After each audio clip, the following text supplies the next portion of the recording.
Hurmatli obunachilar, sizning xonadoningizda mana bunday avtomat nasos o'rnatilgan, lekin siz kranni ochganingizda mana bunday uzib ishlayapti. Bu holatda qanday muammoni to'g'rilashni hozir sizlarga o'rgataman. Birinchi o'rinda kranni yopamiz.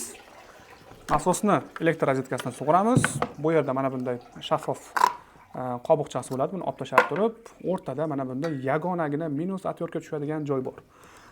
Chap tarafi plus, o'ng tarafi minus bo'ladi. Biz shunda chap tarafga, ya'ni plus tarafga buraymiz.